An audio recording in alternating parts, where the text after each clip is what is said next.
ও electronic মিডিয়ার সাংবাদিকবৃন্দ, আসসালামু আলাইকুম।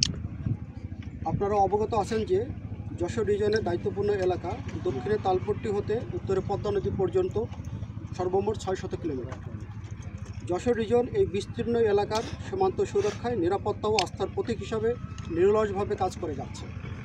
বাধাগ্রস্ত করে বিশাল পরিসরে নির্দিষ্ট একটা অবৈধ অসাধু গোষ্ঠী কাজগুলো করছে, যাদের মূল উদ্দেশ্য হচ্ছে মূলত মাছ ধরার আড়ালে মাদক পাচারকে সহযোগিতা করা।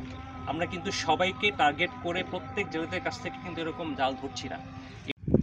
তার মধ্যে উল্লেখযোগ্য এলএসডি 99 বোতল, হিরোইন 44.68 কেজি, ভারতীয় মদ 36,424 বোতল এবং ইয়াবা 2,83,013 পিস, অস্ত্র 99টি এবং গোলাবারুদ 161 রাউন্ড।